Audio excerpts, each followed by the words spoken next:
할렐루야.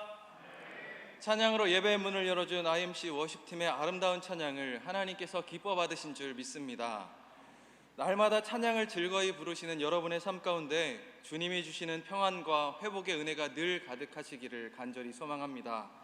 또한 이 저녁에도 예배를 사모하며 주님의 전으로 발걸음을 하신 임마누엘의 모든 성도님들 가운데 주님께서 예비하신 은혜로 채워주실 줄 믿습니다. 하루는 문득 이렇게 지내온 시간들을 돌아보는 시간을 가졌는데, 제가 임마누엘 교회 와서 참 많은 훈련을 받고 담임 목사님께서 또 잘 지도해 주셔서 여전히 많이 부족하지만 처음보다는 꽤 성장한 것 같다고 느낀 적이 있습니다. 그 중에서도 장래에 관해서는 정말 많은 훈련을 받았다는 생각이 듭니다. 그 말은 장례를 접할 기회가 자주 있었다는 이야기이기도 합니다. 종종 교회 장례로 장례식장을 갈 때가 있었는데, 하루는 문득 만약 하나님께서 나를 지금 부르신다면 가족들에게, 자녀들에게 나는 어떤 유언을 남길까라는 생각을 가져본 적이 있습니다.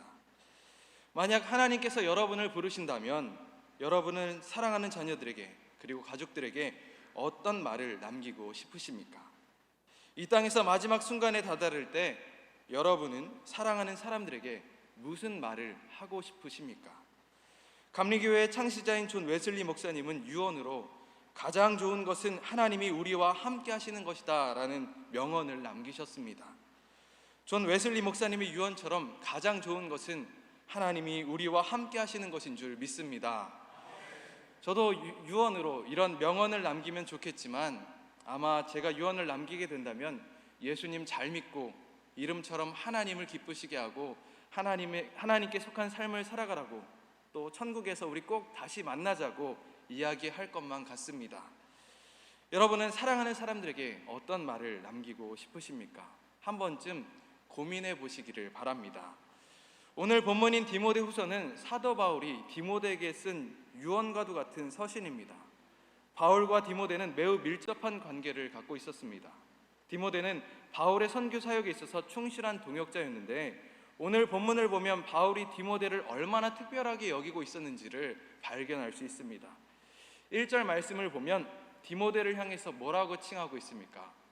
내 아들아 라고 칭하고 있는 것을 볼 수 있습니다. 이외에도 그가 쓴 서신들을 보면 디모데를 향해서 내 아들아, 참 아들, 아들 디모데, 사랑하는 아들 등으로 표현하면서 주님 안에서 가족과도 같은 각별한 사이로 디모데를 여겼다는 것을 알 수 있습니다. 사도 바울이 오늘 본문을 기록할 때는 감옥에 있었을 때로 그의 죽음이 그리 멀지 않았을 때였습니다. 이때 아들과도 같이 각별한 디모데에게 유언과도 같은 말들로 권면하고 위로하는 편지가 바로 오늘 본문인 디모데 후서의 말씀입니다.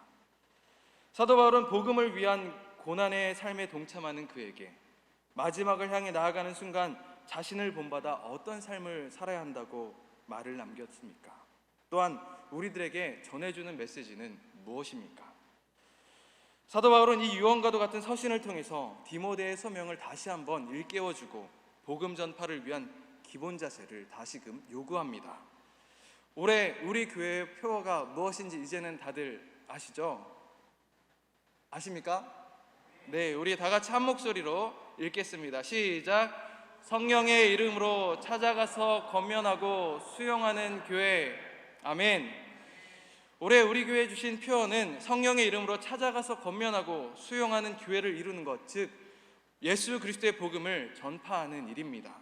이것은 예수님께서 이 땅에서 하셨던 일, 그리고 제자된 우리들에게 주신 사명입니다. 사도행전 1장 8절 말씀을 보면 이렇게 말씀합니다.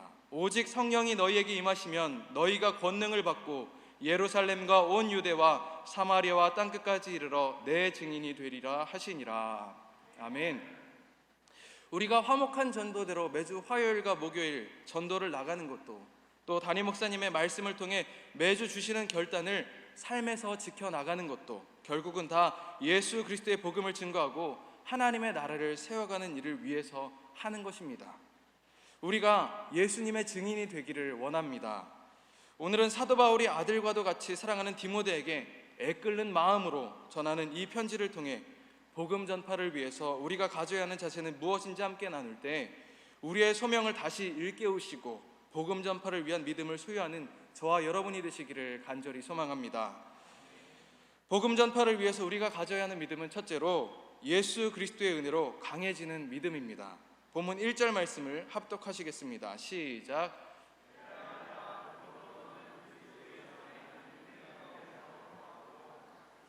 아멘. 사도 바울은 디모데에게 그리스도 예수 안에 있는 은혜 가운데서 강해질 것을 요구합니다.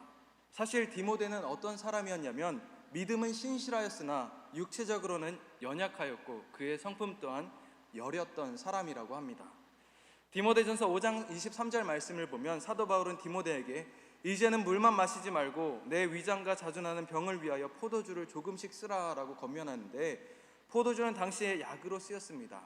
그래서 위장이 약하고 육신이 연약한 그를 위해서 이제는 약을 쓰라라고 이야기해주고 있는 것입니다. 만약 자신의 아들이 연약하다면 어떤 걱정이 들겠습니까? 우리 아이들이 더 건강해야 할 텐데, 그래야 사역도 감당할 수 있고 앞으로 힘든 일을 만나더라도 견딜 수 있을 텐데 하며 걱정하지 않겠습니까? 저도 저희 아이들을 볼 때 우리 아이들이 이 세상을 살아가기 위해서 조금 더 담대했으면 좋겠고 더 건강했으면 좋겠다는 마음이 들 때가 자주 있습니다. 아마 여러분도 다 그런 마음이실 것입니다. 사도 바울도 그러한 마음으로 디모데가 강하여지기를 원하였다는 것이죠. 그런데 그가 바라는 것은 육체의 강함을 뛰어넘어 다른 것이었음을 볼 수 있습니다. 본문을 보면 그는 디모데에게 너는 그리스도 예수 안에 있는 은혜 가운데서 강하고 라고 말합니다. 여기에서 강하다라는 말은 엔디나모로 권능을 부여하다, 강하게 하다라는 의미입니다. 그런데 본문에서는 수동태 명령법으로 사용되어서 디모데가 능동적으로 강해지는 것이 아니라 그를 강하게 하시는 예수님의 은혜 안에 머무를 때 강하게 된다라는 말입니다. 즉 예수님 안에 있을 때 비로소 디모데는 강해질 수 있다는 것입니다. 우리들 또한 마찬가지입니다.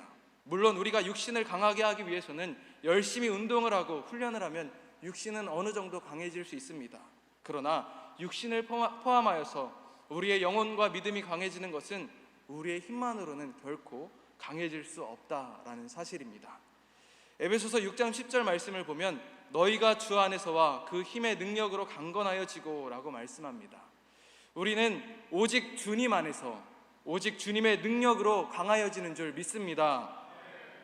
그렇다면 주님의 은혜와 능력으로 강해져야 하는 목적은 무엇입니까? 무엇 때문에 우리가 주님의 은혜와 능력으로 강해져야만 할까요? 바로 복음을 전하는 삶을 감당하기 위해서인 줄 믿습니다. 우리가 세상 가운데 복음을 전할 수 있는 것은 우리의 힘과 능력으로 할 수 없습니다. 화목한 전도대에 나가보신 분들은 아시겠지만 주님이 주시는 은혜와 능력이 우리 안에 충만하여졌을 때, 주님의 은혜로 말미암아 강하여졌을 때 우리는 온전하고 담대하게 복음을 전할 수 있게 되는 것입니다. 사도 바울은 주님의 은혜 안에서 강해져서 무엇을 하라고 하냐면 내 많은 증인 앞에서 내게 들은 바를 충성된 사람들에게 부탁하라. 그들이 또 다른 사람들을 가르칠 수 있으리라 라고 말합니다. 사도 바울은 자신에게 들은 복음을 다른 사람들에게 부탁하라고 권면합니다. 이것은 사도 바울이 디모데에게 복음을 전하고 신앙을 전해준 것처럼 디모데 역시 다음 세대가 건전한 신앙을 계속해서 이어갈 수 있도록 복음을 전할 수 있도록 가르치고 그들이 다른 사람들에게 복음을 전하며 가르칠 수 있도록 하라라는 말입니다. 우리들도 바울과 디모데처럼 우리를 강하게 하시는 예수 그리스도의 은혜 안에서 강하여지고 우리에게 주신 사명을 따라 담대히 복음을 증거하며 다음 세대에게 복음을 이어줄 수 있는 그러한 임마누엘의 모든 성도님들 되시기를 주님의 이름으로 축복합니다. 복음 전파를 위해서 우리가 가져야 하는 믿음은 둘째로 예수 그리스도께 충성하는 믿음입니다. 본문 3절 말씀을 합독하시겠습니다. 시작.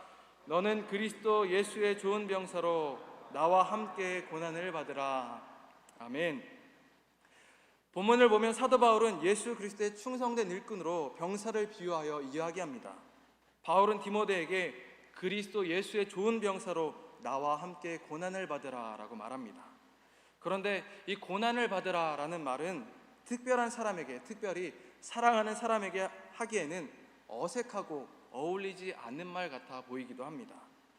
여러분 중에 여러분의 자녀에게 너도 나와 같이 고난을 받자 라고 이야기하실 분이 계십니까?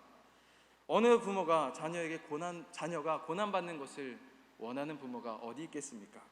내가 고난을 당하면 당했지 내 자녀만큼은 고난이랑 멀었으면 하는 것이 부모된 자의 마음일 것입니다. 이 사도 바울 역시도 마찬가지입니다. 여기에서 고난을 받아라 라는 말은 카코파세오로 악을 견디다 라는 의미입니다. 다시 말하면 좋지 않은 조건과 상황들을 견디라 라는 말을 하고 있는 것이죠. 사실 복음을 전할 때 좋은 조건과 환경과 상황들만 있는 것은 아닙니다. 때로는 어려움이 있고 우리 앞에 예상치 못한 일들을 마주하게 될 때가 너무나도 많이 있습니다. 최근에 화목한 전도대와 함께 전도를 다녀오신 한 목사님께서는 이런 말씀을 해주셨는데, 나는 신이다의 영향 때문인지 몰라도 사람들의 시선이 좋지 못한 것을 느꼈다고 이야기하는 것을 듣게 되었습니다. 요즘같이 이단, 사이비에 대한 관심이 높아지고 경계가 심해진 이때에 복음을 전하는 것은 더욱 쉬운 일이 아닐 것입니다.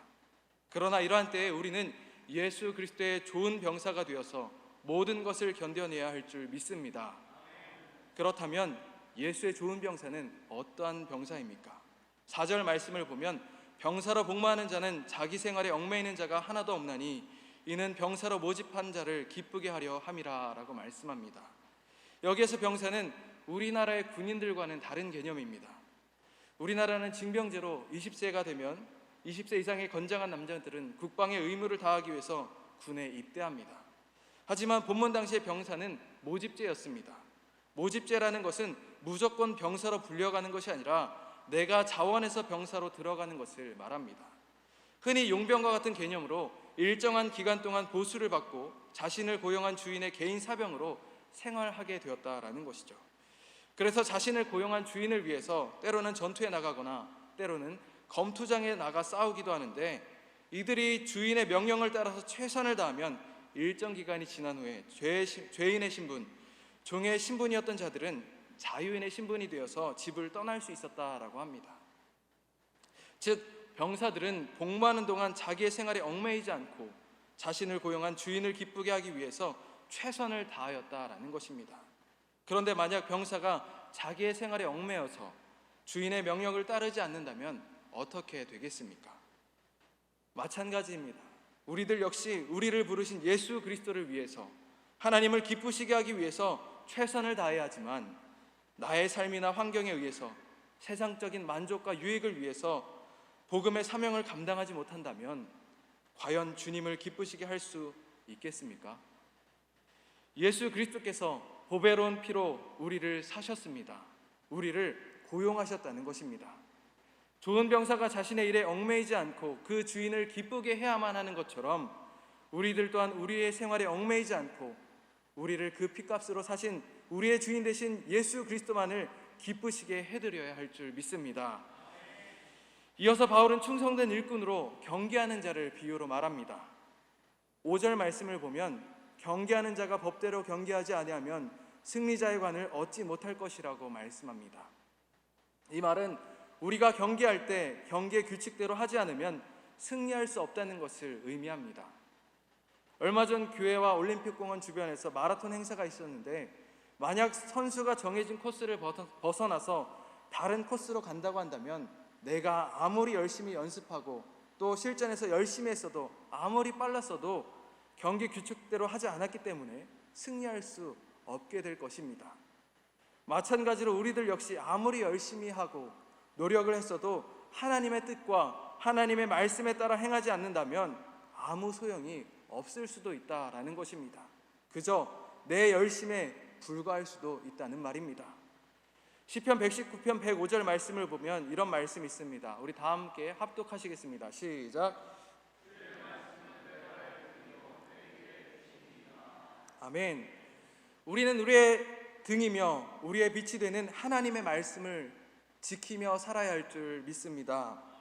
매 주일 하나님께서 담임 목사님을 통해 주시는 은혜의 말씀과 결단을 우리의 삶 속에서 지켜 행해야 합니다. 그렇게 할 때 우리는 승리의 면류관을 향해 나아가게 됨을 기억하시기를 바랍니다. 이어서 바울은 충성된 일꾼으로 수고하는 농부를 비유로 이야기합니다. 6절 말씀을 보면 수고하는 농부가 곡식을 먼저 받는 것이 마땅하니라 라고 이야기합니다. 충성하는 사람에게 수고하는 농부의 특징이 있다는 것이죠.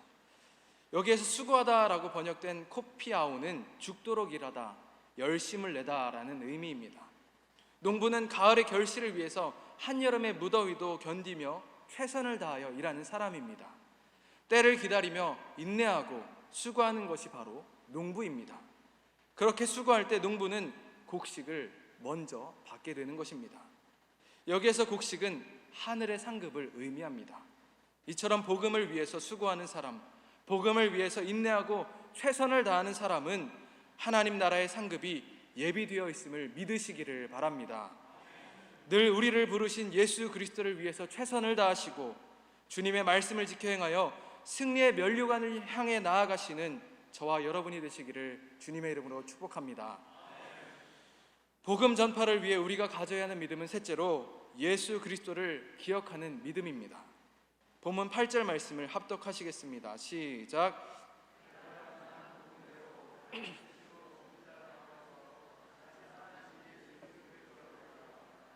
아멘.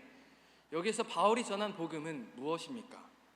예수께서 다윗의 시 인간의 몸으로 이 땅에 오시고 영원히 죽을 수밖에 없는 우리들을 대신해서 십자가에 못 박혀 죽으시고 다시 부활하심으로 그를 믿는 자는 구원을 얻는다는 것, 즉 예수님께서 우리의 구원자가 되신다는 것이 복음입니다. 바울은 그런 예수 그리스도를 기억하라 라고 권면하고 있습니다. 우리가 믿는 예수님은 우리의 죄를 대신하여 십자가에서 죽으시고 사망 권세를 이기시고 부활하셨습니다. 그리고 부활의 첫 열매가 되셔서 우리의 산 소망이 되어 주셨습니다. 믿으십니까? 이러한 사실을 우리가 먼저 믿고 확신해야 합니다. 그리고 늘 예수 그리스도를 기억해야 합니다. 그래야 전할 수 있기 때문입니다. 또한 부활하신 예수 그리스도를 기억한다는 것은 미래에 대한 확신과 복음으로 인해 겪는 모든 것을 기뻐하고 감사하며 참아내는 능력인 줄 믿습니다. 히브리서 12장 1절은 이렇게 말씀합니다. 함께 합독하시겠습니다. 시작.